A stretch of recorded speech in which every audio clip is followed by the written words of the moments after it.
kapal tengah menunggu kiriman BBM yang akan diangkut menuju Maluku. Tiba-tiba saja percikan api muncul dari badan kapal, seketika api pun membesar.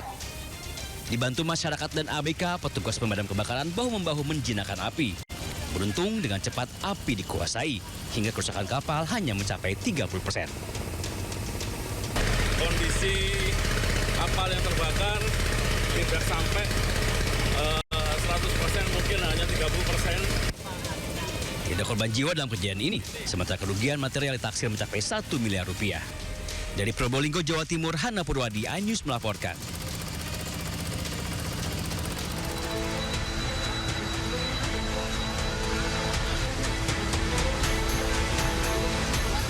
Gedung D Direktorat Bina Pemerintah Desa di lingkungan Kementerian Dalam Negeri Pasar Minggu, Jakarta terbakar pada Senin siang. Petugas pemadam kebakaran yang tiba di lokasi langsung berupaya melokalisir api agar tidak merambat ke gedung lain.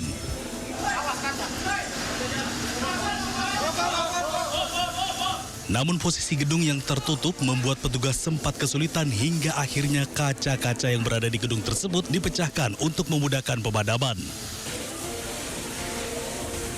Sedikitnya 17 unit mobil pemadam kebakaran beserta puluhan personil dikerahkan untuk memadamkan api. Belum diketahui pasti apa penyebab dari kebakarannya gedung tersebut.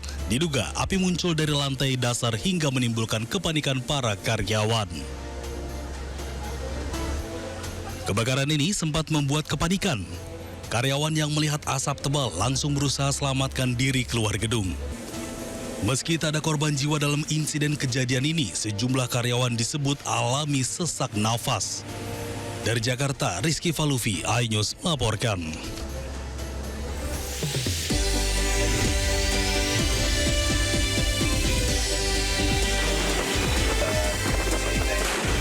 Saling tembak dan saling serang di Selat Hormuz kini bukan lagi sebatas ancaman di media sosial.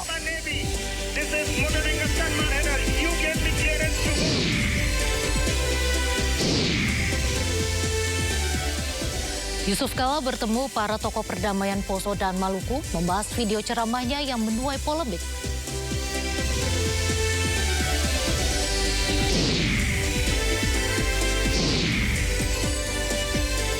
Ribuan jemaah calon haji dari berbagai daerah di Indonesia siap berangkat ke Tanah Suci.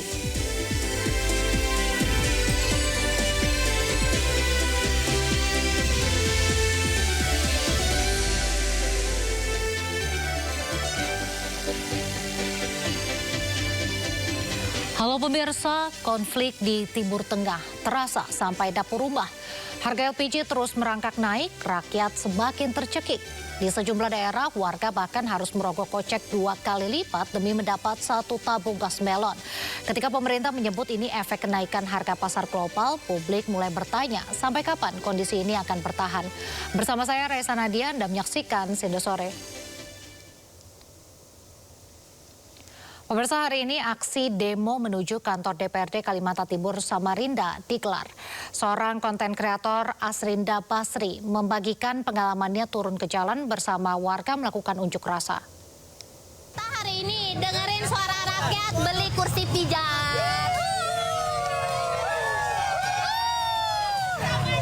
Hidup Asri! Hidup! Hidup! Kita hari ini. Kata-kata hari ini apa? Kata hari ini pokoknya. Sumpah banyak banget. Merdeka! Merdeka! Dari mana, Pak? Dari Kabupaten Pasir. Bo, dari Pasir? Iya. Jauhnya? Ya, demi Kapten kita siap turun di mana aja. Siap. Hidup! Merdeka 100! Hah? Dari mana kita? Selerong. Selerong, jauhnya pergi sini. Kita mau nih. Lain aku Bloro. Bloro tahu kita Bloro? Tahu lah. Tahu ya? Tali. Oh, lompat. Acil. Hidup siapa? Hidup Acil. Acil siapa? Acil Tongkang. Oh, Acil Tongkang yo. Sumpah guys, ini pertama kalinya Kapal Pontong ikut demo. Sumpah kaget sih.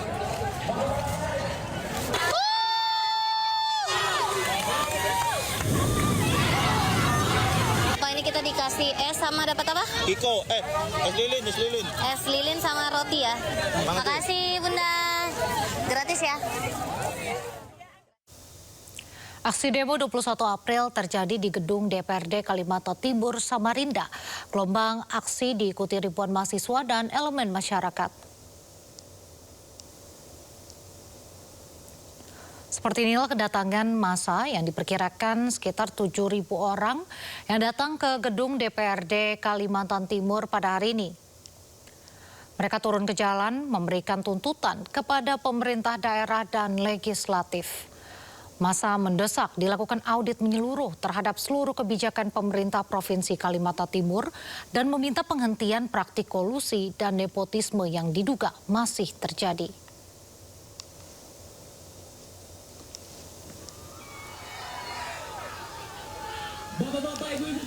Dalam aksi demo 21 April di Kalimantan Timur, sejumlah mahasiswa turun ke jalan dan membawa poster-poster tuntutan. Mereka juga berupaya untuk membongkar kawat berduri yang menjaga gedung dalam mengantisipasi aksi unjuk rasa pada hari ini. Dapatkan warisannya.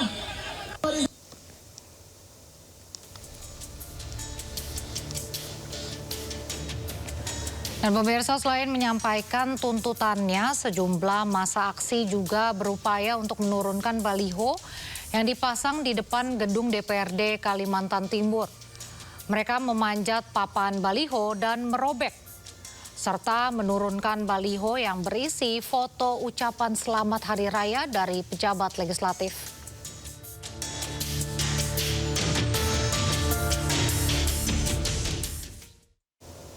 Ribuan warga korban banjir berunjuk rasa di depan kantor Bupati Langkat, Sumatera Utara dan berakhir ricuh.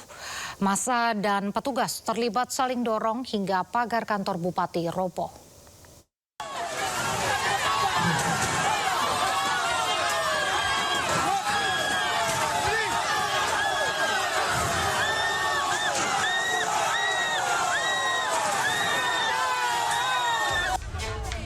Aksi unjuk rasa di depan kantor Bupati Langkat, Sumatera Utara berakhir ricuh. Ribuan warga terlibat aksi saling dorong dengan petugas saat mencoba menerobos masuk ke dalam kantor Bupati.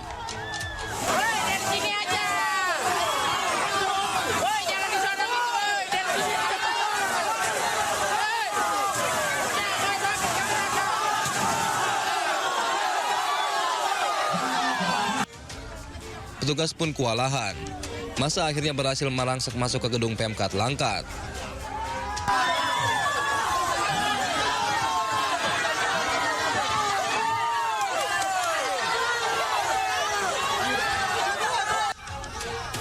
Di hari yang sama, aksi unjuk rasa juga terjadi di depan kantor DPRD Langkat. Massa menuntut kehadiran penyaluran bantuan dari Kementerian Sosial yang dinilai tidak merata. Terlebih bagi korban banjir yang merendam 12 kecamatan beberapa waktu lalu. Minta kepada DPRD Kabupaten Langkat agar membangun komunikasi ke Kementerian Sosial RI terkait penyaluran bantuan bencana banjir yang terdampak dan korban di Kecamatan Besita dan wilayah titik lainnya. Gimana hasil pertemuan hari ini dengan DPRD Langkat, Bang? Nggak ada hasil, Bang. Bang, sejauh ini bagaimana rupanya penyaluran bantuannya, Bang? Tidak jelas. Tidak merata, Bang. Sama sekali tidak merata untuk masyarakat yang terdampak banjir. Jenis bantuan yang dijanjikan pemerintah Kabupaten Langkat berupa stimulus ekonomi, perabotan, dan jaminan hidup sebesar kurang lebih 9 juta rupiah, namun hingga kini belum diterima warga.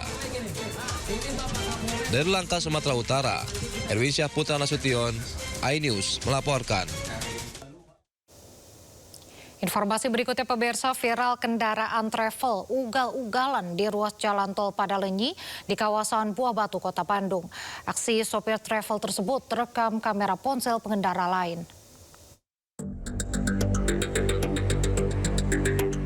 Aksi sopir travel ugal-ugalan di jalan tol Padalenyi di kawasan Buah Batu, Bandung sangat membahayakan. Diduga pengemudi travel tidak terima ditegur pengendara lain karena aksi mengemudinya ngebut dan zigzag. Pihak travel menegaskan, mitra travel ugal-ugalan diberikan sanksi tegas sesuai aturan dari perusahaan, yaitu diberhentikan hubungan kemitraannya. Kejadian ini juga didalami oleh pihak kepolisian dengan menelusuri rekaman kamera pengawas di sepanjang jalan tol Buah Batu hingga tol Padalenyi, Bandung. Sementara supir travel yang viral memohon maaf dan menyesali perbuatannya. Saya mengakui atas kejadian video viral kemarin di jalan dan saya mau meminta maaf kepada masyarakat dan perusahaan PT Bhinneka Sampurna atas kejadian kemarin. Saya mohon maaf sebesar-besarnya, terutama ke perusahaan PT Bhinneka Sampurna dan korban. Saya meminta maaf dan berjanji saya tidak akan mengulangi lagi. Kini, polisi memberi tindakan tilang karena supir travel tersebut terbukti melanggar Undang-Undang Lalu Lintas dan Angkutan Jalan Raya. Dari Bandung, Jawa Barat, Yanuar Candika, iNews melaporkan. Informasi selanjutnya pemirsa, dampak tendangan kungfu yang dilakukan Fadly Alberto dipastikan posisinya dicoret dari Timnas U20 Indonesia. Hasil pemeriksaan, insiden dipicu akibat tindakan rasisme.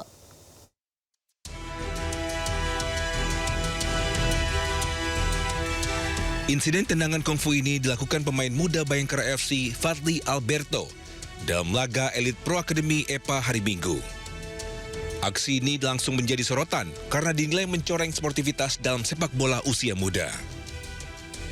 PSSI mengutuk keras aksi Alberto ini dan meminta Komisi Disiplin bisa memberikan sanksi berat.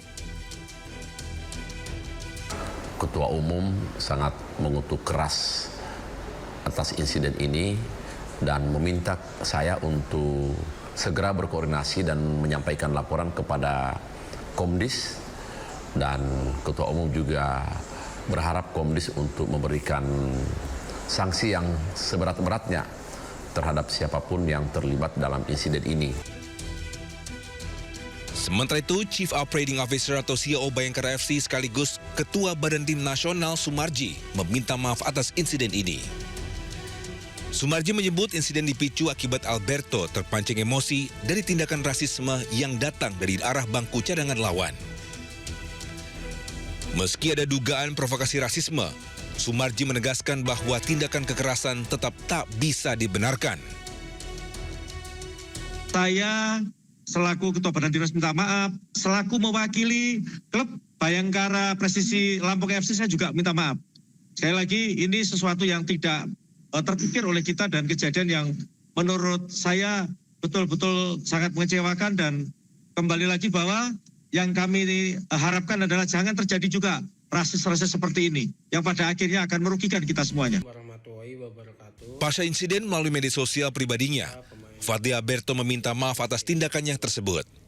Fadly juga meminta maaf kepada klubnya dan Timnas Indonesia karena sudah mencoreng nama baik tim.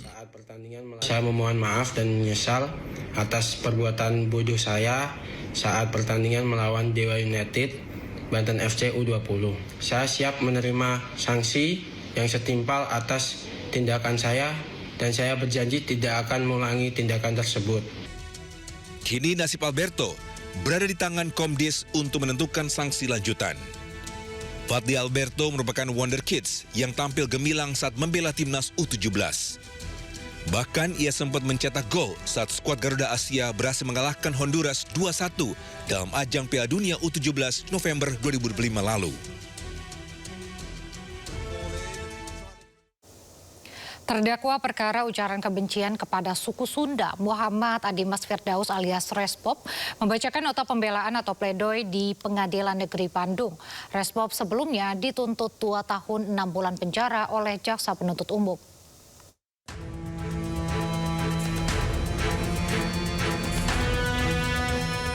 Muhammad Adimas Firdaus alias Resbob membacakan sendiri nota pembelaan atau pledoi di hadapan Majelis Hakim Pengadilan Negeri Bandung. Sebelumnya, terdakwa ujaran kebencian pada suku Sunda ini dituntut hukuman 2 tahun 6 bulan penjara oleh Jaksa Penuntut Umum. Turut hadir ibu terdakwa dan sejumlah kreator konten yang memberikan dukungan pada Resbob.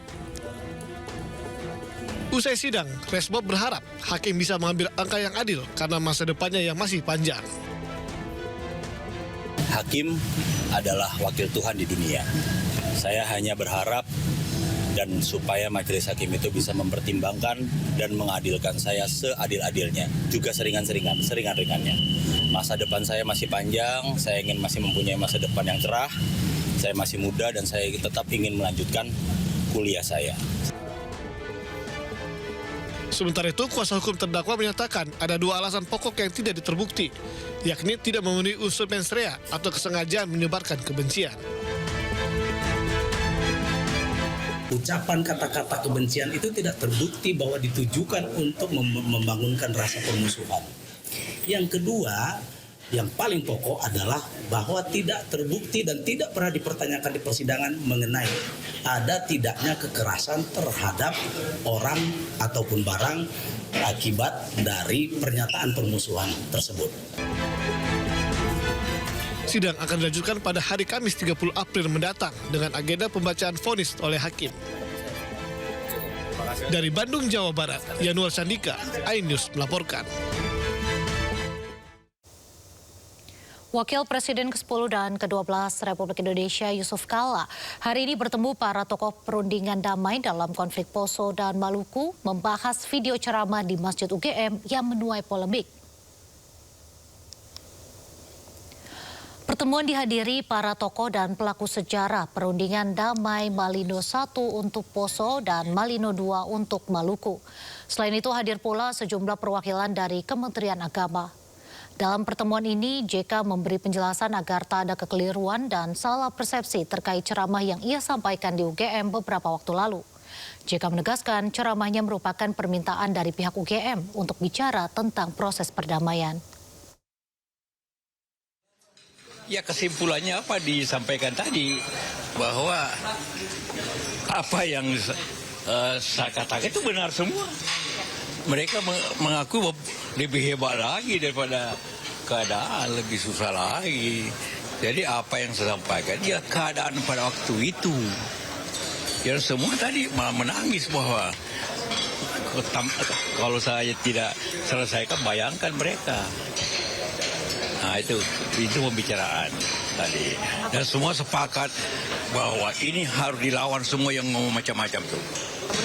Saya tidak ada urusan menari atau tidak, pokoknya dia harus paham bahwa apa yang dilaporkan itu semua tidak benar. Apa yang pelakunya sendiri, Ketua Sinode, Pak Imam, Ustadz yang ada waktu itu yang menyatakan bahwa begini keadaan benar.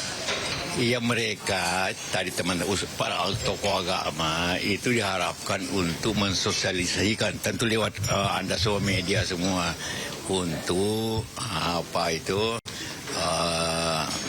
agar masyarakat memahami, jangan mau dipecah belah oleh orang-orang yang memfitnah itu.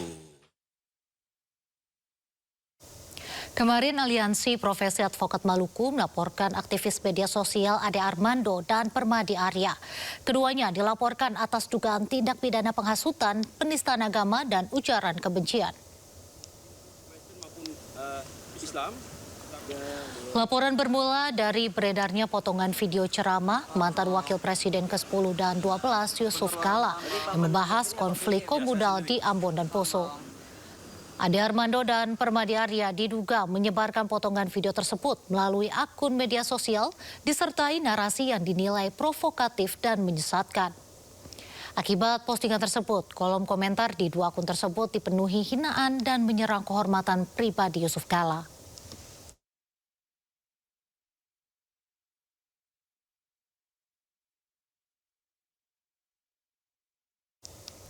Pemirsa, Bendahara Kredit Union Paroki Aek Nabara hari ini diterima oleh Wakil Ketua DPR RI Sufmi Dasko Ahmad ditemani Direktur Utama Bank BNI. Sufmi Dasko mempertemukan Suster Natalia dengan Direktur Utama BNI Putraman Wahyu Setiawan di Gedung DPR RI Senayan, Jakarta. Pertemuan ini membicarakan soal kasus penggelapan dana serta pengembalian dana yang hilang serta ungkapan terima kasih paroki kepada pemerintah. PT Bank Negara Indonesia Persero Tbk memastikan pengembalian dana umat anggota Kredit Union Paroki Aek Nabara dilakukan pada Rabu 22 April 2026. Solusi itu sudah kami dapatkan untuk segera kami dudukkan bersama dengan pihak Kredit Union Paroki Aek Nabara sehingga paling cepat besok tanggal 22 April 2026 kami sudah dapat melakukan pengembalian dana milik Kredit Union Paroki AIK Nabara. Full. Sesuai dengan yang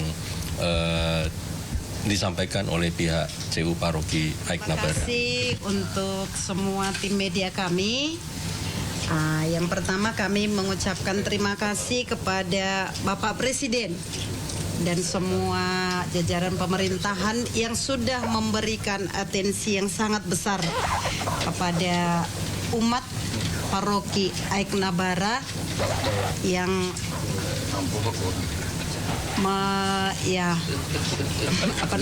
memberikan atensi sehingga masalah ini bisa diatasi dengan baik.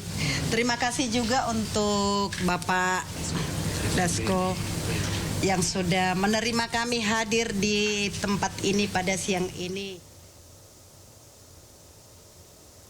Sebelumnya kasus penggelapan dana umat senilai 28 miliar rupiah di Kredit Union Paroki AIK Nabara mengejutkan dan melukai jemaat yang telah menabung puluhan tahun. Peristiwa ini mencuat setelah Pendahara Suster Natalia Situmorang mencurigai dugaan praktik investasi fiktif oleh ex-kepala kantor Kas Bank BUMN Unit AIK Nabara Andi Hakim Febriansyah. Pada Desember 2025 lalu, saat akan mencairkan dana untuk kebutuhan gereja, namun tak kunjung cair, berkesan ditunda-tunda pencairannya. Pihak BNI pun menegaskan perseroan tidak pernah mengeluarkan produk investasi deposito seperti yang ditawarkan kepada Paroki AIK Nabara dengan iming-iming bunga 8%.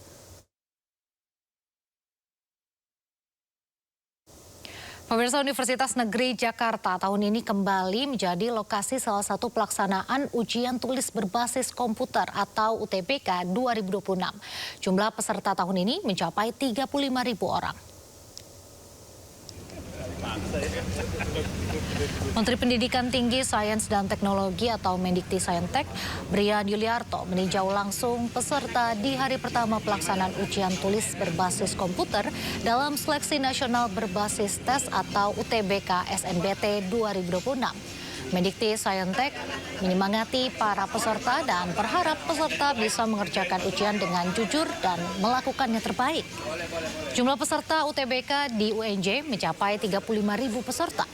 Pelaksanaannya dibagi menjadi 2 sesi, yakni sesi pagi pada pukul 6.45 waktu Indonesia Barat dan sesi siang dimulai pada pukul 12.20 waktu Indonesia Barat. Untuk jumlah peserta secara nasional pada tahun ini mencapai 870.000 orang yang tersebar di berbagai provinsi. Belajar dari pengalaman tahun-tahun sebelumnya bahwa masih terjadi beberapa upaya ya untuk melakukan kecurangan. Panitia sudah banyak menghimbau bahwa mari kita tegakkan integritas, mari hindari hal-hal yang curang dan sebagainya karena memang selalu pada akhirnya bisa diketahui, bisa dideteksi. Sementara itu, pihak panitia seleksi penerimaan mahasiswa baru 2026 mengungkap adanya kecurangan di hari pertama tes UTBK SNMPT 2026. Terdapat 2 modus kecurangan yang ditemukan, yakni penggunaan joki dan alat bantu di telinga yang terhubung secara digital. Temuan tersebut berasal dari peserta UTBK di Sulawesi Barat. Panitia pun langsung ambil tindakan tegas dengan menggugurkan peserta yang terbukti melakukan pelanggaran. Untuk mencegah praktik joki berlanjut, panitia terus memperketat pengawasan sejak tahap pendaftaran, termasuk verifikasi data dan foto peserta hingga penggunaan metal detector. Jadi peserta yang jokinya kalau memenuhi memang unsur pidana. Demi sampai ke sekolah, sejumlah pelajar SMP nekat melewati pipa air di atas Sungai Deli, Kota Medan, Sumatera Utara. Para siswa terpaksa melewati pipa karena tidak ada lagi jembatan penyeberangan.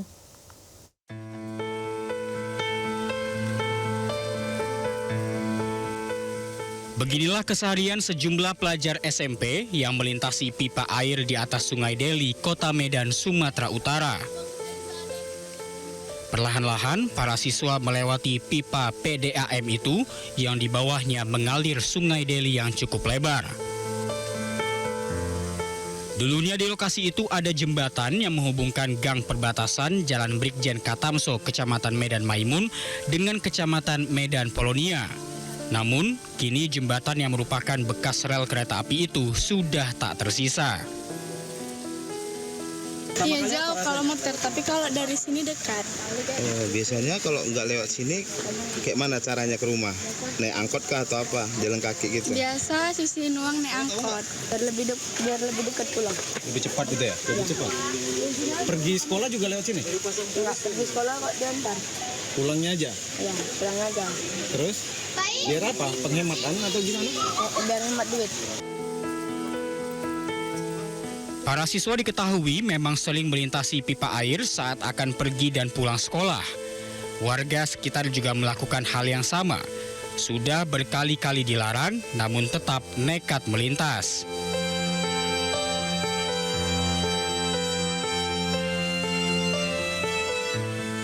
Cuman ada beberapa murid, enggak semuanya, beberapa murid yang nekat untuk melintasi jalan ini gitu.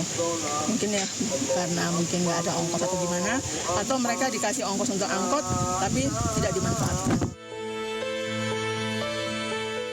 Masyarakat sekitar yang mencakup 3 kelurahan dan 2 kecamatan berharap pemerintah kota memperbaiki jembatan karena sangat dibutuhkan untuk aktivitas sekolah dan ekonomi. Dari Medan, Sumatera Utara, Aminur Rasid, iNews melaporkan. Pemirsa, di Hari Kartini, perjuangan perempuan Indonesia tak hanya tercatat dalam sejarah, namun hidup dan berdenyut di tengah keterbatasan. Dari Banjarnegara hingga Polewali Mandar, sosok Kartini masa kini terus berjuang memikul beban hidup demi keluarga dan masa depan anak-anak mereka.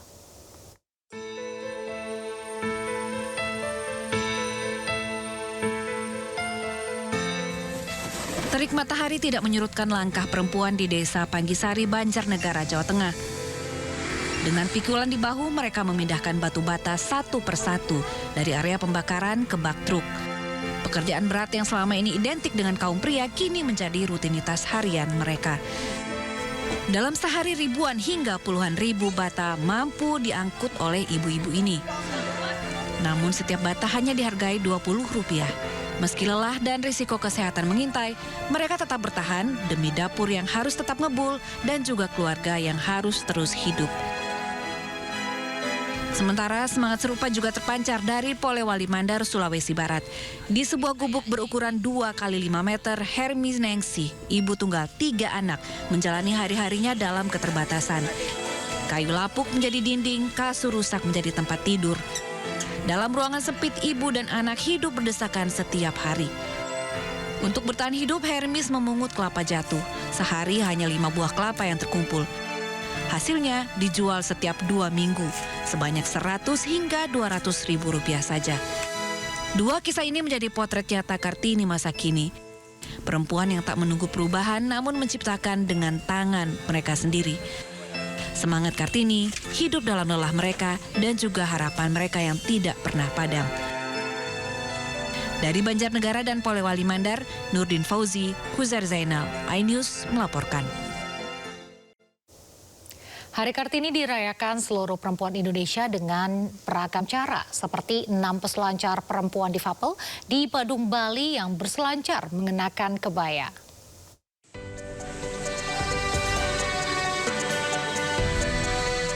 Ayu Intan Melisa Maharani bersama 5 rekan peselancar lainnya yang tergabung dalam tim Korti. Dev Surfer di bawah binaan Yayasan Korti bersiap berselancar di atas ombak pantai Kuta Badung. Mereka terlihat berbeda dengan peselancar lain yang seharusnya mengenakan pakaian khusus olahraga air, namun mereka justru mengenakan pakaian khas Nusantara yakni kebaya.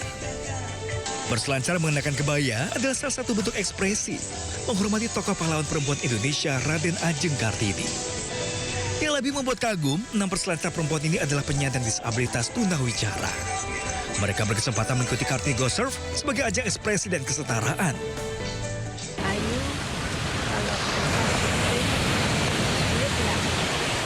kalau ya. Enggak susah, karena sudah terbiasa. Sudah 4 kali ikut acara syuting. Kesulitannya apa kalau misalnya? Susahnya di mana? Pas ombak gede gak bisa menguasai. Kena pasir gitu. Pasir.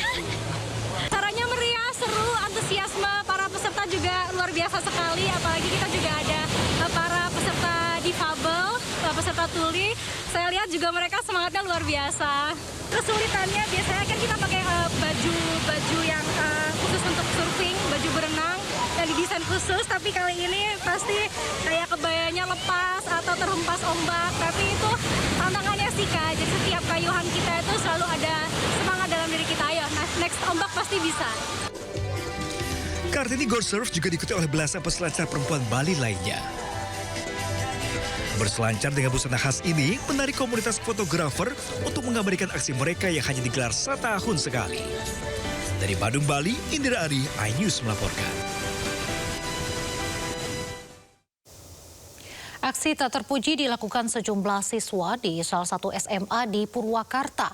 Aksi itu direkam di sebuah video dan tersebar viral di media sosial.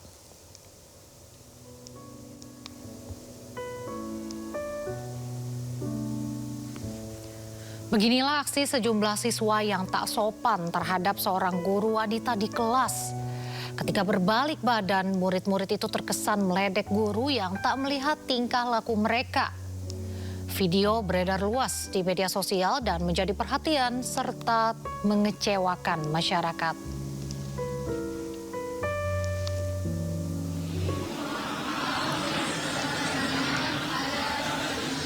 Atas beredarnya video tersebut, siswa satu kelas salah satu sekolah di Purwakarta itu akhirnya mengaku salah dan meminta maaf pada sang guru. Permintaan maaf ini direkam di media sosial. Netizen meminta generasi muda harus lebih menaruh hormat yang tinggi kepada guru yang sudah mengajar dengan baik.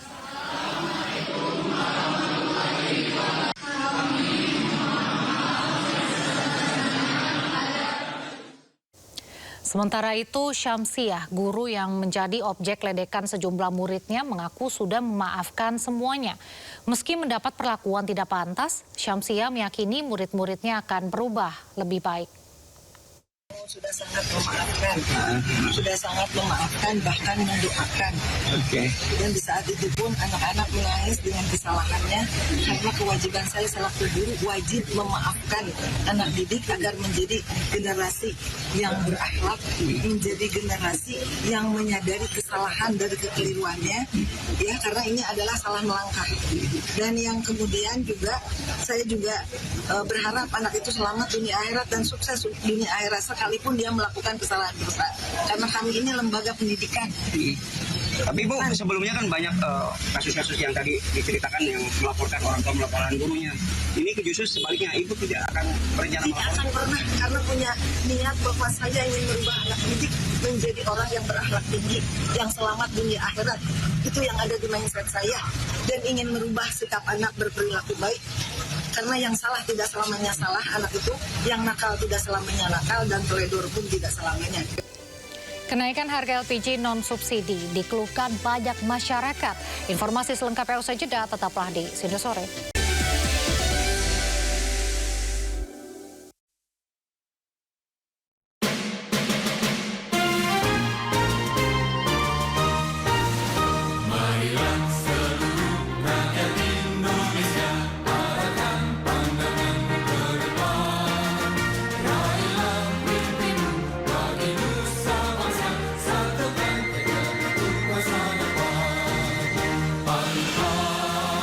Menyerah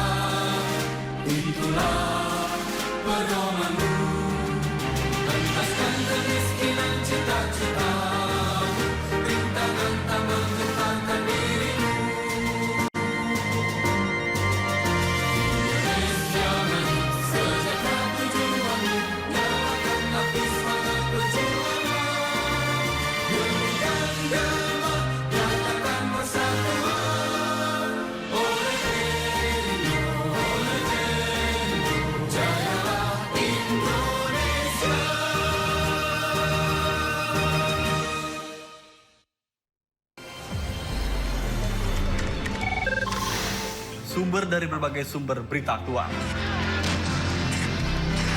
Sumber informasi, sumber inspirasi. Jadi acara deklarasi. Tersaji lugas, tegas, dan berkelas. Hasil gelar perkara. Semuanya lengkap di sini. Sindo News TV, Beyond Headlines. Nah, di level gerakan mahasiswa, saya kira ya kita punya tantangan besar. Tentu kalau bicara trade investment itu selalu dengan services. Memang ada krisis global. Oke. Memang pasca abad 20, kita susah untuk merencanakan apa yang disebut sebagai revolusi. Kalau orang nggak optimis nggak akan mau cari tahu sih. Iya. Walaupun dicari tahu dia nggak akan gerak. Bersama narasumber yang kredibel, to the point aja. Jumat pukul 9:30 malam di Sindo News TV. Rangkuman peristiwa di akhir pekan. Terus mengungkap praktek ratusan warga rela anti pajak. Melihat pemberitaan dari banyak sisi. Prabowo Subianto juga untuk menyerap gabah kering panen petani yang faktanya juga bahwa beliau masih dalam pemulihan. Ini harus diperbaiki gitu ya. Sindo Files Weekend, Sabtu dan Minggu, pukul 6 sore di Sindo News TV. Lelaki itu nggak banyak yang bercerita ya. Iya, udah tuh nangis, tapi habis itu Udah pasti orang nggak bakalan gak nengok. Jadi nikmatilah ciptaan Tuhan buat Indonesia. yang utama ya body dulu lah, lempeng. Body dulu. AC dingin. Ya nanti rasain sendiri deh. Capeknya dan nggak ada ujungnya. Teknologi jalan terus.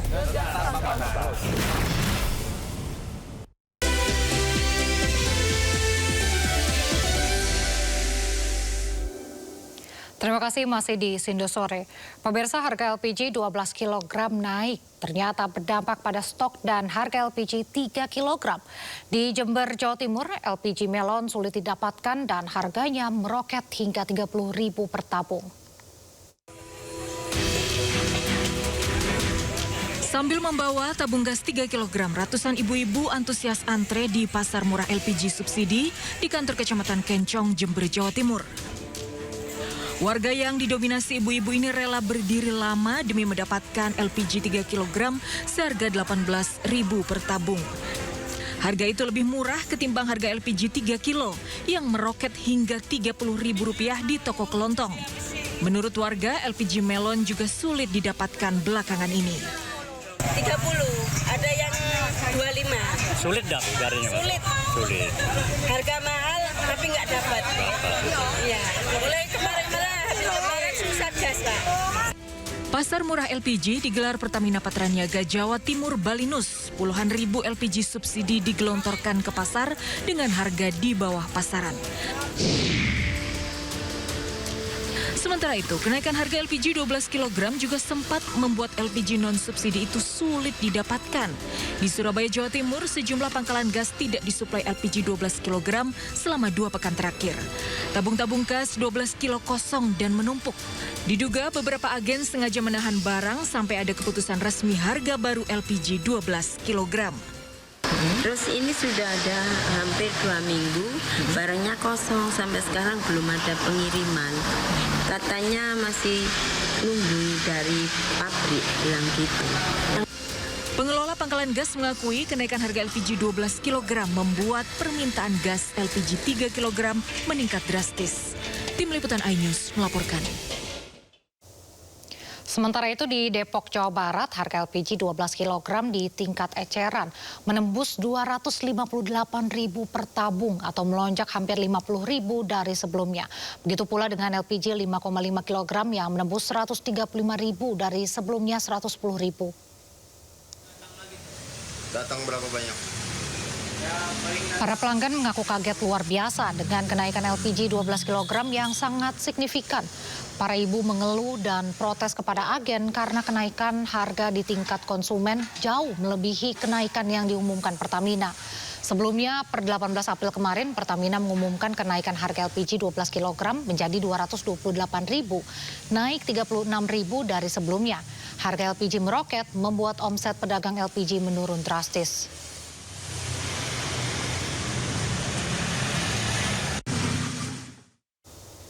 Kenaikan harga LPG non-subsidi dikeluhkan banyak masyarakat.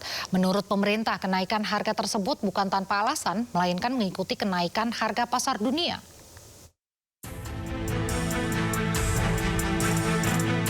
Memasuki awal April, masyarakat terutama kaum ibu lagi-lagi harus putar otak mengatur uang belanja.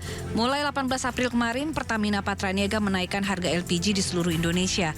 Pemerintah melalui Menteri ESDM menegaskan kenaikan tersebut tidak diatur oleh pemerintah, melainkan harus menyesuaikan dengan mekanisme harga pasar dunia. Sementara yang tidak bersubsidi itu dipakai oleh industri,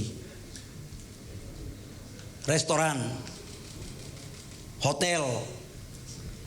Jadi itu memang tidak kita atur harganya, dia menyesuaikan dengan harga pasar. Begitu, Bos. Di Jawa, Bali, dan NTB, harga LPG 12 kg di tingkat agen menjadi Rp228.000, naik Rp36.000 per tabung. Sementara harga LPG 5,5 kg naik Rp17.000 menjadi Rp107.000 per tabung. Sementara itu di wilayah Sumatera dan sebagian Sulawesi, LPG 12 kg kini seharga Rp230.000 dan 5,5 kg sebesar Rp111.000. Di sisi lain, pemerintah menyatakan belum pernah menaikkan harga LPG subsidi 3 kg, bahkan sejak program itu diluncurkan pada tahun 2007 lalu. Lonjakan harga LPG subsidi di lapangan justru dipicu dari praktik permainan harga oknum distributor. Tim Liputan iNews melaporkan. Pemirsa, perang Amerika Serikat-Iran memang memicu kenaikan harga LPG global karena impor LPG Indonesia cukup besar. Walau kenaikan sudah ketebak, namun langsung terasa sesak. Seberapa besar dan apa saja dampak dari kenaikan LPG 3 kg hingga 12 kg bagi ekonomi Indonesia di tahun 2026-2027? Kita akan membahasnya lebih lanjut bersama ekonom senior Universitas Parabadida, Wijayanto Sabirin. Selamat sore, Pak Wija. Selamat sore, Mbak Raisa. Ya, Pak Wija, Indonesia kan dikatakan mengimpor banyak ya, mungkin hampir 80% LPG, terutama dari Timur Tengah. Ini dengan ketergantungan yang sebesar itu, apakah kenaikan harga LPG saat ini tidak terhindarkan dan memang membuat kita rentan atau bagaimana, Pak Wija? Ya, memang kenaikan harga LPG juga BBM itu tidak terhindarkan. Banyak negara sudah menaikkan sejak beberapa bulan yang lalu. Tetapi yang menjadi permasalahan bagi kita adalah pemerintah sempat menarasikan bahwa kondisi kita aman, bahwa fiskal kita mampu, bahwa kita tidak akan menaikkan. Nah, ketika tiba-tiba dinaikkan dengan kenaikan yang cukup besar ini tentunya mengagetkan banyak pihak. Apalagi seperti tadi disampaikan oleh masyarakat, tidak hanya naik tapi juga ketersediaan barang di lapangan itu seringkali tidak ada. Kalaupun ada, harganya jauh lebih tinggi dari harga patokan Pertamina. Jadi menurut saya permasalahannya di sini adalah kenaikan yang mendadak, berbeda dengan narasi pemerintah. Kemudian yang kedua adalah isu logistik manajemen yang masih mempunyai lubang di sana-sini sehingga ada kelompok-kelompok yang mencoba menahan sehingga tidak sampai ke masyarakat. Kalaupun sampai ke masyarakat, harganya lebih tinggi. Ya, Pak Wija, lalu ini seberapa besar dampak kenaikan harga LPG ini pada daya beli masyarakat kelas bawah? Oh, sangat besar. Tetapi begini, karena 80% LPG itu adalah yang versi 3 kg dan ini tidak naik, jadi untuk masyarakat menengah bawah rasanya tidak terlalu terdampak. Yang justru terdampak adalah UMKM, karena kebanyakan mereka menggunakan yang 12 kilo atau 5,5 kg, dan naiknya cukup signifikan, 20%. Tentunya ini akan mengerus margin. Belum lagi, Mbak Raisa, kenaikan ini terjadi bersamaan dengan kenaikan hal-hal yang lain. Seperti kenaikan plastik, kemudian kenaikan biaya logistik, karena BBM naik, juga kenaikan bahan pangan, dan lain sebagainya. Termasuk kenaikan produk-produk yang ada komponen importnya karena rupiah melemah sehingga biaya importnya juga meningkat. Nah, kombinasi beberapa faktor ini yang sebenarnya nanti pasti akan dilempar ke masyarakat, harga-harga akan naik sehingga daya beli masyarakat akan semakin tergerus. Itu tantangan kita saat ini, Mbak Raisa. Ya, Pak Wija, ini seberapa besar distorsi pasar yang terjadi akibat perbedaan harga LPG subsidi dan yang non-subsidi nih, Pak Wija? Kalau kita lihat perbedaan harga kan hampir 3 kali lipat. Jadi karena yang subsidi ini sejak tahun 2007 tidak pernah dinaikkan. Nah, perbedaan harga yang sedemikian besar itu tentunya mengundang pihak-pihak tertentu yang mencoba mencari profit dengan melakukan oplosan atau melakukan pemindahan tabung dan lain sebagainya, atau minimal memanfaatkan sesuatu yang tidak sesuai dengan peruntukannya. Misalnya UMKM menggunakan LPG 3 kilo, keluarga menengah atas menggunakan LPG 3 kilo. Nah, ini hal-hal yang menurut saya secara ekonomi itu bisa dipahami karena perbedaan harga yang lebar. Tetapi antisipasinya ya pemerintah harus memperbaiki pengawasan, pemerintah harus memberikan sanksi kepada pihak-pihak yang mencoba mencari untung dalam kondisi sulit seperti ini. Nah, memang subsidi LPG 3 kilo ini kan sangat besar, tapi kita lihat faktanya di lapangan tetap tidak stabil. Ini di mana letak kebocorannya dan bagaimana untuk memperbaiki hal tersebut? Saya rasa logistik yang bermasalah ini merupakan indikasi ada kelompok tertentu yang mencoba menyimpan, mungkin mencoba melakukan upaya pengoplosan, dipindah dari tabung 3 kg ke tabung 5,5 atau tabung 12. Ini yang membuat LPG subsidi langka di lapangan. Juga karena ada sebagian kalangan yang seharusnya tidak entitled untuk mengkonsumsi LPG 3 kilo, mereka memaksakan diri untuk mengkonsumsi itu karena price differentiation yang luar biasa lebar. Jadi secara ekonomi memang hal seperti ini pasti akan terjadi, tergantung bagaimana pemerintah tegas dan cermat melakukan monitoring dan sanksi bagi pelanggar. Baik, Pak Wija, apakah kenaikan harga yang dirasakan masyarakat Indonesia sekarang ini adalah kombinasi antara tekanan global dan juga masalah distribusi serta subsidi di dalam negeri sendiri, Pak? Saya rasa ini kombinasi antara permasalahan di dalam negeri dan juga isu global. Permasalahan di dalam negeri terutama terkait dengan inflasi yang relatif tinggi, itu sudah otomatis mengerus daya beli masyarakat. Kemudian kondisi fiskal pemerintah yang terbatas sehingga begitu banyak program sosial termasuk subsidi yang bakal dikurangi. Nah, ini diperburuk ketika terjadi konflik di Iran sehingga harga energi melejit. Nah, ini kombinasi 3 faktor itu membuat yang kita lihat saat ini tekanan harga, terutama energi, begitu tinggi. Dan ini dampak bagi inflasi dan daya beli pasti akan signifikan nantinya. Nah, apakah sistem subsidi saat ini justru memperburuk distribusi dan menciptakan peluang penyimpangan, Pak? Ya, saya melihat begini, subsidi itu boleh diberikan, tetapi harus rasional dan masyarakat harus diedukasi. Bahwa LPG itu sejak tahun 2007 tidak mengalami kenaikan dan sekarang masih tetap 7.000 per kilogram, kemudian perbedaan dengan yang non-subsidi sampai 3 kali lipat, tentunya ini tidak mengedukasi. Saya rasa subsidi boleh diberikan tetapi rasional. Dan salah satu strategi yang benar adalah BBM subsidi ataupun LPG subsidi itu juga dinaikkan gradual gitu ya. Ini merupakan edukasi yang harus dijalankan bagi masyarakat dan bagi pemerintah sendiri. Ini tentunya akan mengurangi tekanan fiskal. Kadang-kadang begini, Mbak Raisa, secara politik ini nggak populer sehingga pemerintah coba menahan diri untuk menaikkan yang subsidi tersebut. Tetapi lebih buruk situasinya ketika tiba-tiba kemudian suatu saat harus menaikkan karena fiskalnya tidak memungkinkan. Ya, Pak Wija, apakah kebijakan energi kita ini terlalu berfokus pada ekspor LNG dibandingkan kebutuhan domestik kita atau bagaimana, Pak, sebenarnya? Ya, pemerintah mencoba menyiapkan energi murah bagi masyarakat, apakah itu LPG, kemudian kalau BBM ada Pertalite, ada biosolar.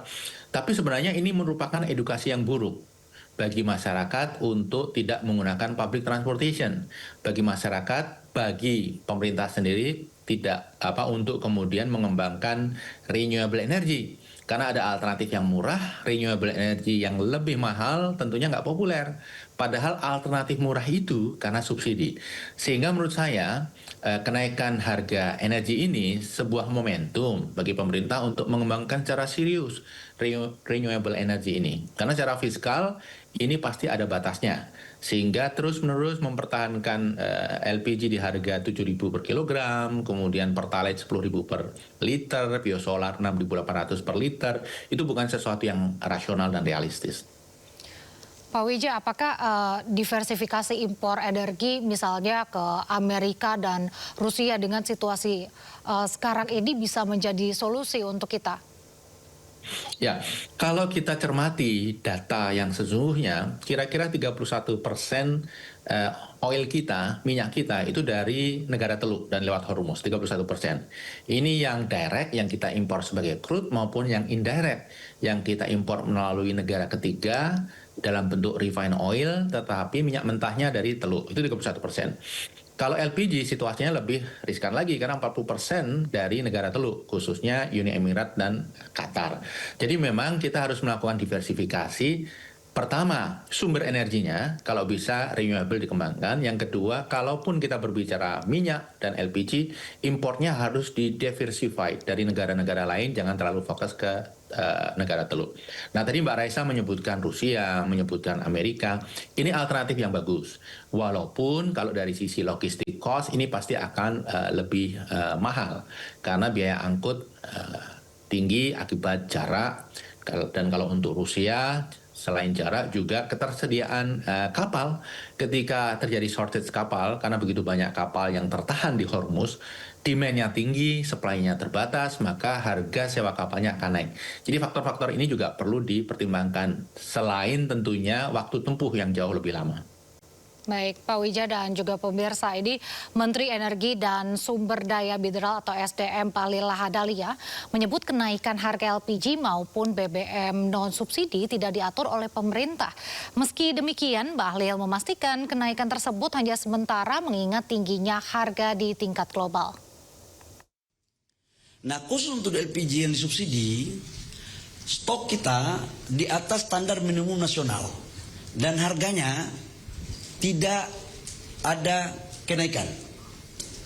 Flat, sama dengan harga bensin RON 90 dan harga solar CN48. Nah, kenapa harganya naik? Saya katakan bahwa kita mengatur harga yang pemerintah bisa menjamin untuk harganya nggak naik itu adalah yang bersubsidi. Sementara yang tidak bersubsidi itu dipakai oleh industri, restoran, hotel. Jadi itu memang tidak kita atur harganya, dia menyesuaikan dengan harga pasar. Ya Pak Wija, seberapa realistis ini pernyataannya Pak Bahlil yang mengatakan bahwa kenaikan ini cuma sementara? Apa bisa gitu kalau misalnya kita sudah naikin harga lalu tiba-tiba nanti kembali seperti semula turun lagi atau bagaimana nih Pak Wija?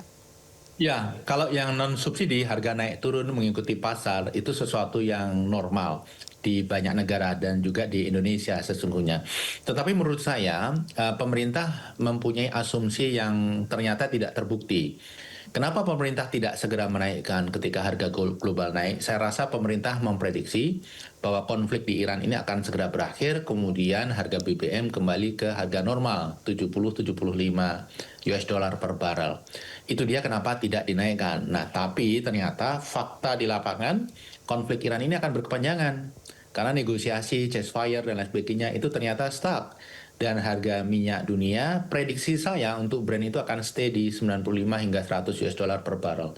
Sehingga situasi ini akan berjalan lama, sehingga sebaiknya pemerintah dari sisi fiskal bersiap untuk senario terburuk. Jangan bersiap atau berandai-andai ketika harga minyak akan kembali ke masa sebelum konflik Iran terjadi. Karena menurut saya itu suatu harapan yang sulit dan possibility untuk terwujud sangat kecil. Ya Pak Wija, kita kan memang belum tahu ya kapan perang ini akan berakhir dan mungkin jangka waktunya juga seperti yang Pak Wija bilang akan berlangsung lama. Namun misalnya pemerintah mengatakan dalam setahun ke depan, lalu harga sudah kembali seperti semula. Ini misalnya 70 per barrel. Ini apakah memang masih mungkin untuk kembali harganya ke seperti semula atau benar-benar Pak Bahlil ini hanya menenangkan masyarakat saja nih, ini hanya sementara saja atau bagaimana nih Pak Wija? Ya, ada unsur ingin menenangkan masyarakat. Tapi kemudian yang kedua, jangan sampai narasi itu kemudian menjadi narasi yang dipercaya oleh pemerintah bahwa itu akan terjadi. Kalau harga naik turun itu kan sebenarnya biasa sekali. Pertamax dalam kondisi normal juga harganya naik turun gitu ya. Di-adjust setiap minggu, setiap bulan sesuai dengan harga pasar. Tetapi yang membuat ini sedikit lain adalah karena narasi pemerintah. Tadi saya sudah sampaikan di depan, di awal itu bahwa fiskal kita kuat, cadangan kita kuat, kita tidak terpengaruh, kita lebih kuat dari Filipina, lebih kuat dari Thailand, dan lain sebagainya. Tetapi faktanya berbeda dengan narasi yang disampaikan di awal. Jadi Mbak Raisa, saya melihat karena konflik ini akan berkepanjangan, tetapi seluruh pihak, apakah itu Cina, Amerika, Iran, tidak ingin konflik terjadi secara tidak termanage. Konflik akan berkepanjangan, tidak berakhir, tetapi ada upaya untuk memanage risiko. Sehingga harga minyak juga akan dijaga di level 95 hingga 100. Karena kalau tembus 100 misalnya, yang paling repot salah satunya adalah Amerika.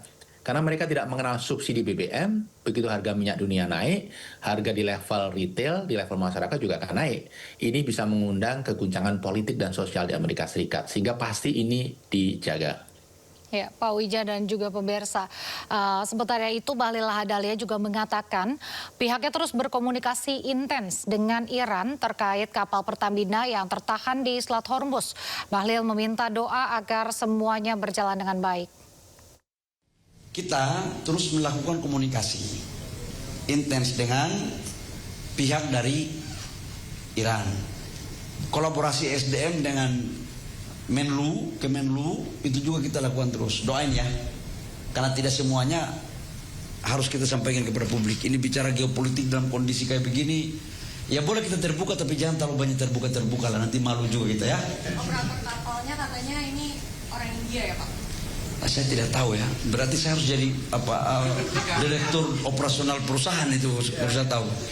Mbak, kamu pikir Menteri SDM itu tahu semua? Ya Pak Wija, ini terkait kapal Pertamina yang masih tertahan di Selat Hormuz, itu perharinya kerugian yang ditanggung negara itu berapa Pak? Oh, luar biasa besar, karena kita dalam kondisi perlu sekali kapal dan sewa kapal itu sangat mahal. Belum lagi nilai BBM yang tertahan di sana. Kalau tidak salah total sekitar 4 juta barrel kan, itu untuk kebutuhan sekitar 3 hari. Jadi luar biasa. Tapi saya ingin memberikan komentar tentang statement Pak Bahlil ya. Salah satu hal yang membuat kita sulit untuk diterima oleh pihak Iran adalah karena kita secara konsisten menyampaikan pesan yang inkonsisten kepada Iran. Jadi kita melobi, ingin dibantu, tetapi posisi kita selalu berpihak kepada Amerika, selalu berpihak kepada Israel, BOP, dan beberapa narasi akhir-akhir ini saya rasa menggambarkan itu. Belum lagi, kita kan sebenarnya juga menahan kapal tanker milik Iran karena melakukan kesalahan, dan ternyata kapal tanker itu bukannya kita kembalikan, tapi kemudian dilelang dengan nilai lelang sekitar 1, sekian triliun. Nilai yang menurut saya tidak seberapa. Tetapi dari sisi hubungan diplomatik Indonesia-Iran, persahabatan Indonesia-Iran ini sangat mencederai. Jadi lobby kita sulit untuk berhasil karena kita konsisten mengirim pesan yang tidak konsisten. Berarti kira-kira langkah apa yang masih bisa dilakukan Indonesia nih untuk melobi Iran ke depannya? Apakah harus ada kejelasan sikap atau bagaimana nih Pak? Ya, memang Pak Bahlil tidak ingin terbuka siapa yang melakukan lobby ke pemerintah Iran gitu ya. Kalau tidak dilobi oleh orang yang influensial di sana, ya tidak akan berhasil. Kita harus mencari sosok di Indonesia yang bisa masuk ke Iran itu siapa. Ada beberapa nama yang sebenarnya potensial. Apakah Alwi Shihab, kemudian apakah Yusuf Kala. Saya rasa non-actor seperti ini justru lebih fleksibel untuk melakukan lobby dan pendekatan asal diberikan mandat. Dan saya rasa pemerintah sudah selayaknya mencoba berbagai hal. Kalau diplomasi itu diplomasi formal lewat Kementerian Luar Negeri, barangkali justru lebih sulit. Karena ada begitu kaedah-kaedah yang harus diikuti, tidak se-fleksibel kalau ini non-state actors. Itu pandangan saya, Mbak Raisa. Pak Wija, katakanlah ketegangan ini masih terus berlanjut dan kita tidak tahu kapan akan berakhir. Apa ada alternatif lain untuk jalur pasokan energi kita, Pak? Saya rasa kalau kita berbicara oil, itu pasti ada alternatif. Jadi selama ini yang menjadi supplier alternatif bagi kita kan Nigeria, kemudian Angola, kemudian Rusia, kemudian Amerika. Nah, saya rasa kita perlu memperbaiki komunikasi dengan mereka supaya kita betul-betul bisa segera merealisasikan supply dari mereka juga. Memang kalau Rusia mengatakan ya karena ini situasinya sedang naik harganya, ya harganya harga komersial, fine, nggak masalah. Cuman yang paling sulit sebenarnya adalah ketersediaan tankernya. Ini kita perlu lobby luar biasa. Kalau LPG lebih banyak lagi supplier yang available selain Qatar dan Uni Emirat. Oke, nah tapi kan memang ketergantungan impor LPG kita ini kan sangat besar ya Pak. Nah apakah ketergantungan impor LPG ini bisa dikatakan bom waktu bagi ekonomi Indonesia?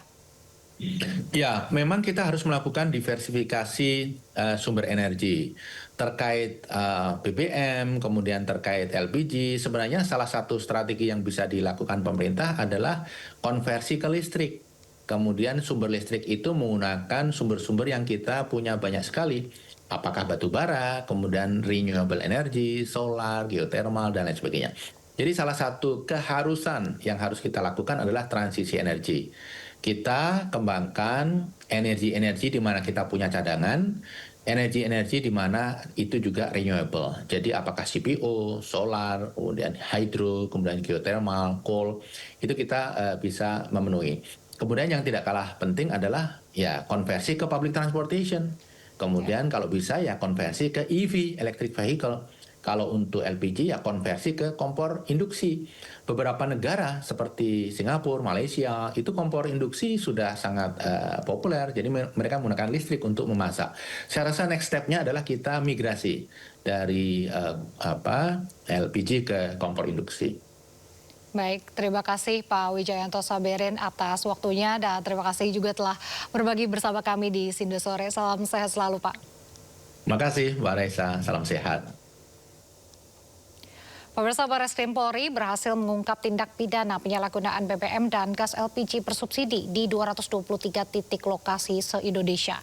Melalui pengungkapan ini, Barreskrim Polri menaksir kerugian negara sebesar 243 miliar rupiah. Wakil Barreskrim Polri Irjen Pol Nudung Syaifuddin mengungkapkan pengungkapan sejak 7 hingga 20 April lalu mencatat ada 223 laporan polisi dengan total tersangka diamankan sebanyak 330 orang. Dari tersangka yang berhasil ditangkap, barang bukti yang diamankan yaitu 403.000 liter solar, 58.656 liter BBM jenis Pertalite, 13.346 tabung gas LPG, serta 161 kendaraan roda 4 dan roda 2. Apabila dalam proses penanganan tindak pidana ini ditemukan indikasi dugaan keterlibatan aparatur sipil negara sebagaimana diatur di dalam Undang-Undang Tipikor, perkara ini akan Terima kasih masih di Sindo Sore. Saling tembak dan saling serang di Selat Hormuz kini bukan lagi sebatas ancaman di media sosial. Usai kapal Iran ditembak Amerika Serikat, kini dikabarkan Iran mulai balas serangan ke kapal-kapal Amerika Serikat. Motor vessel Tosca, vacate your engine room. Vacate your engine room. We're prepared to subject you to disabling fire. Tembakan dilepas kapal perusak berpeluru kendali Amerika Serikat USS Spruance ke kapal kargo Tosca yang berbendera Iran.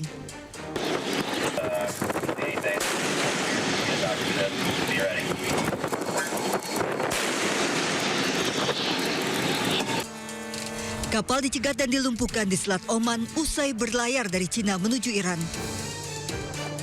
Penembakan setelah Iran umumkan menutup Selat Hormuz. Senkom merilis sebuah video marinir AS meninggalkan kapal USS Tripoli dan menuju kapal kargo Tosca. Marinir AS turun dari helikopter menggunakan tali dan mengambil alih kapal. Senkom menyebut kapal Tosca menolak peringatan pasukan AS selama 6 jam dan memaksa menembus blokade AS.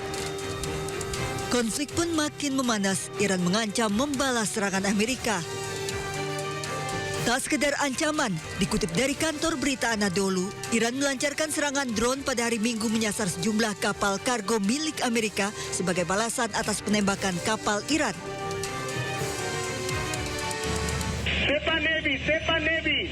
This is Motor Engelstan Marhedal. You gave me clearance to go. My name second on your list. You gave me clearance to go. You are fighting now. Let me turn back. Sebelumnya, 2 kapal tanker milik India Sanmar Herald dan Bhagya Laxmi dilarang melintasi Selat Hormuz oleh pasukan elit Angkatan Laut Iran, Sepah Navy. Meski kedua kapal India mengaku sudah memiliki izin melintasi Selat Hormuz, namun kedua kapal ditembak dan diminta putar balik. India protes keras hingga membuat Duta Besar Iran untuk India Dr. Muhammad Fatali mendatangi kantor Kementerian Hubungan Luar Negeri India Sabtu malam. Salah satu kapal mengalami kerusakan merupakan kapal super tanker yang membawa hampir 2 juta barel minyak dari Irak. Saling serang selama gencatan senjata di Selat Hormuz kini bukan hanya sekedar ancaman di media sosial. Dunia kini menunggu 2 pihak untuk kembali duduk berunding.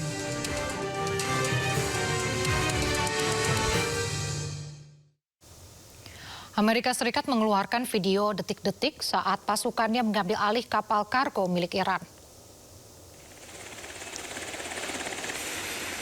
Inilah momen saat tentara Amerika Serikat mengambil alih kapal kargo Tosca milik Iran. Pasukan militer Amerika Serikat mendarat di kapal ini dengan menggunakan helikopter. Pasukan Angkatan Laut Amerika Serikat ini berasal dari kapal induk USS Tripoli. Mereka mengambil alih kapal kargo Tosca yang sebelumnya sempat ditembak oleh kapal penghancur USS Bruins. Amerika beralasan kapal milik Iran ini mencoba menembus blokade Amerika di Selat Hormuz.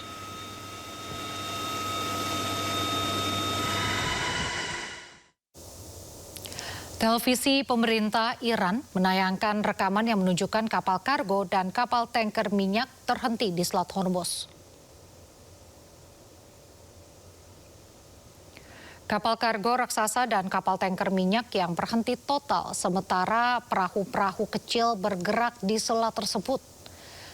Hal ini terjadi setelah Garda Revolusi mengumumkan bahwa mereka kembali menutup Selat Hormuz. Militer Iran mengumumkan bahwa mereka telah menghentikan 2 kapal tanker minyak yang berbendera Angola dan Botswana saat melintasi Selat Hormuz dan memaksa mereka untuk berbalik. Pemimpin tertinggi Mujtaba Khamenei telah mengeluarkan pesan yang menekankan bahwa Teheran harus memanfaatkan mekanisme penutupan selat.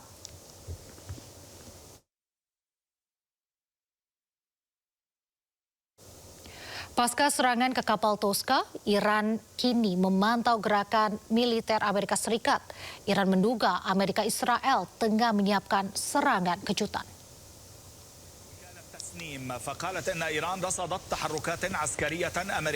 Dikutip dari Al Arabiya, agen Tasnim Iran menyebut Teheran tengah memantau gerakan militer Amerika Serikat. Pemantauan termasuk pada penempatan maupun penempatan ulang beberapa unit angkatan laut yang belum pernah terjadi sebelumnya. Unit angkatan laut ini juga terlihat mengangkut peralatan. Iran menduga Amerika Israel tengah menyiapkan serangan kejutan. أما وكالة تسنيم فقالت أن إيران رصدت تحركات عسكرية أمريكية من بينها عمليات إعادة. Sementara itu pemirsa, China menyampaikan kekhawatirannya terkait semakin memanasnya Timur Tengah. Meski tetap optimis akan tercapainya perdamaian, namun China menilai tindakan Amerika Serikat membajak kapal Iran mengancam proses negosiasi yang akan berlangsung. 霍尔木兹海峡局势敏感复杂。 我们对美方强制截停有关船只表示关切，希望有关方以负责任的态度恪守停火协定，避免激化矛盾、加剧局势紧张，为海峡通行恢复正常提供。当前地区的局势正处在战和转换的关键阶段，和平窗口既已打开。 就应该为尽早结束战争创造有利条件。中方支持相关方继续保持停火和谈判势头，将本着习近平主席4点主张精神，继续推动局势缓和，为最终实现中东地区持久和平稳定发挥建设性作用。 Kembali di Sindo Sore pemirsa, sebuah foto yang beredar menuai kecaman umat Kristiani usai memperlihatkan seorang prajurit Israel menghancurkan patung Yesus Kristus di Lebanon. Aksi amoral ini kembali terjadi usai sebelumnya serangan pasukan Israel meratakan sebuah sinagog di Iran.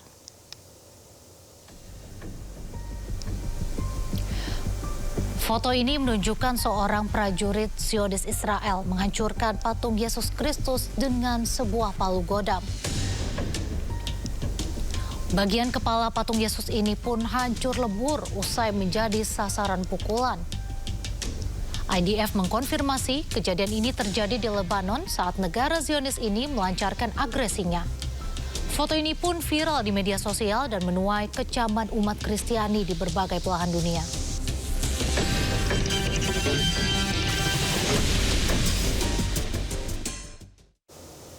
Warga Maroko mengecam agresi militer Zionis Israel ke Iran dan Lebanon. Para pengunjuk rasa juga mengutuk parlemen Israel karena mengesahkan hukuman mati bagi tahanan Palestina.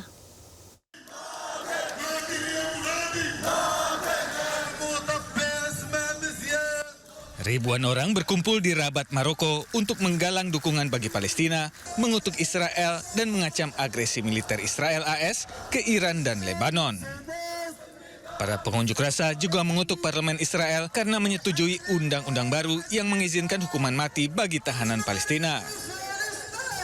Massa menilai eksekusi terhadap warga Palestina adalah kejahatan perang. Langkah Zionis ini juga menuai kritik dari negara-negara Arab, PBB, Uni Eropa, dan kelompok hak asasi manusia.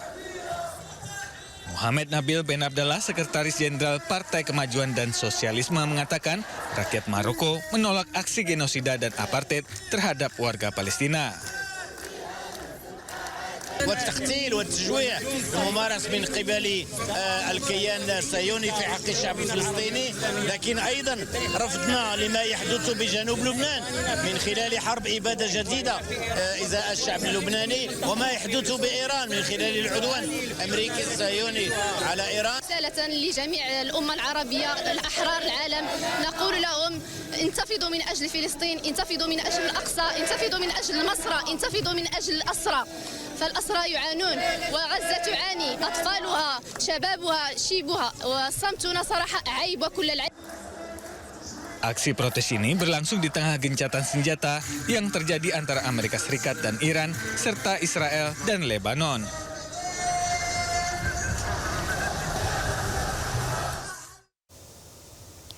Pemirsa, sedikitnya 1.000 rumah hangus terbakar di Kampung Apung Bahagia, Sabah, Malaysia.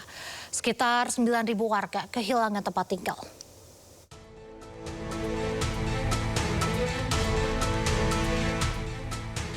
Lebih dari 1.000 rumah hangus terbakar pasca kebakaran besar yang melanda pemukiman terapung Kampung Bahagia, Sandakan, Sabah, Malaysia. Warga berjalan di antara puing-puing bekas kebakaran mencari barang-barang yang bisa diselamatkan. Petugas SAR dan polisi juga masih berjaga di lokasi. Menurut warga, kebakaran terjadi pada dini hari hingga mereka tak sempat selamatkan barang-barang. Kini warga terpaksa tinggal di pengungsian karena mereka tak punya tempat tinggal. Warga juga keluhkan makanan serta air bersih yang kurang. Menurut media lokal, hingga 9.000 orang kehilangan rumah akibat kebakaran ini. Sementara pihak berwenang menyatakan tak ada korban jiwa akibat kebakaran.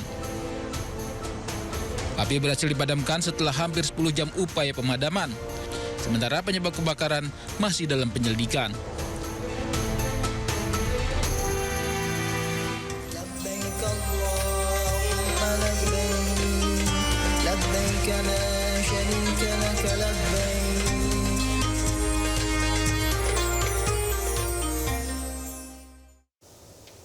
Pemirsa, kebijakan pemberian kartu nusuk haji kini dilakukan di Jakarta sebelum keberangkatan jemaah ke Tanah Suci. Kartu ini merupakan identitas yang lebih penting dari paspor dan visa ketika menunaikan ibadah haji. Kartu nusuk merupakan dokumen penting yang wajib dimiliki setiap jemaah haji. Kartu ini memuat data personal jemaah seperti nama, paspor, hotel, dan QR yang nantinya akan dipindai petugas untuk mencegah jemaah ilegal. Sehingga, kartu ini wajib dibawa selama rangkaian ibadah haji.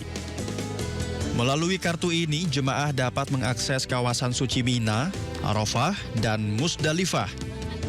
Selain itu, kartu ini menjadi penolong jika sewaktu-waktu jemaah terpisah dari rombongan. Di tahun ini, kartu nusuk dibagikan di tiap embarkasi sebelum keberangkatan haji. Hal ini merupakan kebijakan baru sebab sebelumnya kartu nusuk dibagikan di Arab Saudi. We prepare this for a long time. We bring the Nusuk card from Saudi Arabia to Indonesia, Jakarta. Next, we activate from by Kloter.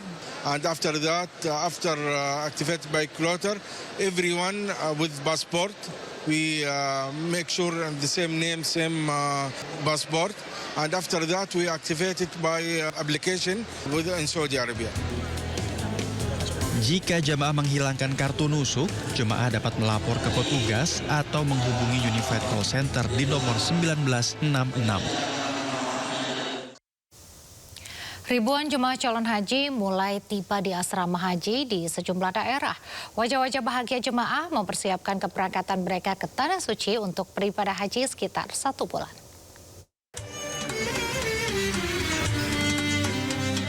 Di antar sana keluarga, sebanyak 354 calon jemaah haji kloter pertama embarkasi Yogyakarta tiba di Hotel Kawasan Temon, Kulon Progo pagi tadi. Memancarkan aura bahagia, para calon jemaah haji tiba menggunakan 9 bus dan akan menjalani pemeriksaan kesehatan akhir, pembagian gelang identitas, kartu nusuk, biaya hidup atau living cost sekitar 3 juta rupiah, serta pembagian kunci kamar. Siang ini para jemaah akan beristirahat di kamar hotel dan berangkat pukul 23 malam nanti melalui Bandara YIA. Sementara itu, 393 calon jemaah haji kloter pertama embarkasi Makassar juga mulai masuk asrama haji Sudiang pagi tadi.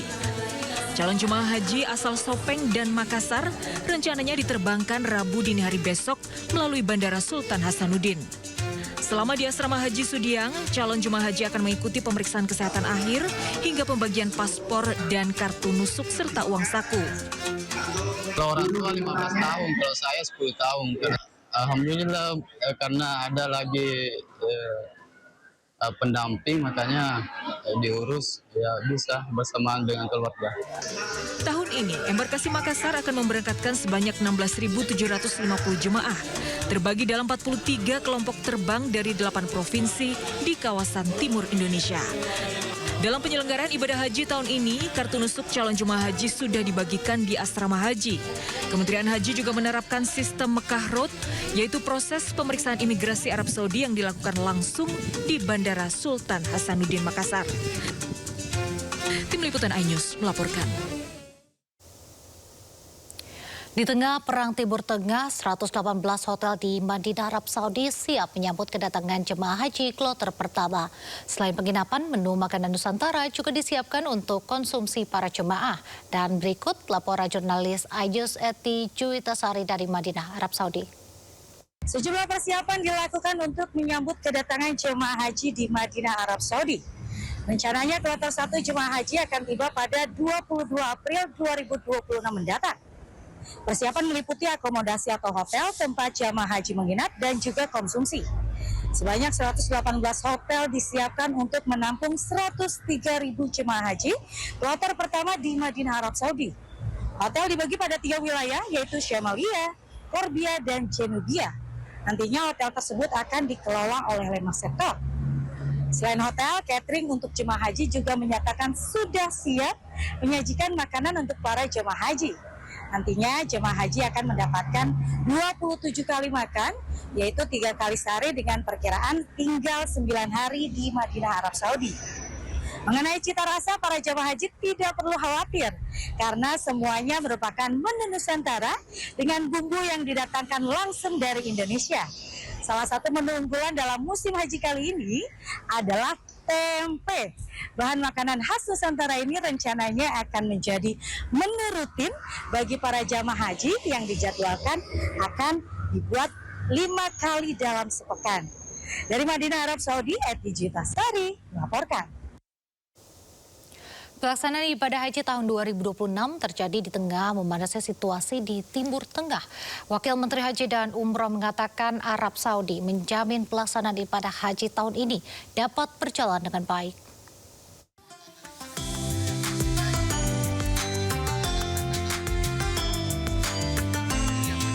Pelaksanaan ibadah haji tahun 2026 terjadi di tengah memanasnya situasi di Timur Tengah. Wakil Menteri Haji dan Umroh, Dhanil Anzar Simanjuntak, meminta jemaah haji Indonesia tidak perlu khawatir terhadap situasi yang panas di kawasan Timur Tengah. Dhanil mengatakan, hingga saat ini pemerintah Kerajaan Arab Saudi memastikan kondisi tetap aman dan terkendali, serta menjamin pelaksanaan ibadah haji tahun ini dapat berjalan dengan baik. Sampai dengan hari ini pemerintah kerajaan Saudi Arabia memastikan semuanya baik-baik saja, semuanya bisa dikendalikan dan mereka menjamin dan proses perhajian tahun ini bisa berjalan dengan baik. Dan saya berkeyakinan seluruh negara yang sedang berkonflik hari ini itu memahami bahwasannya haji 2026 ini ada bawa pesan perdamaian. Kan haji itu sejatinya bawa pesan perdamaian. Wamenhaj juga berharap para pemimpin negara yang sedang berkonflik tidak mengganggu pelaksanaan ibadah haji. Ratusan personel yang tergabung dalam PPIH Arab Saudi pun diberangkatkan untuk membantu jemaah haji Indonesia selama beribadah di Tanah Suci. Dari Jakarta, Hadisti Arifah, Irian Syah, iNews melaporkan.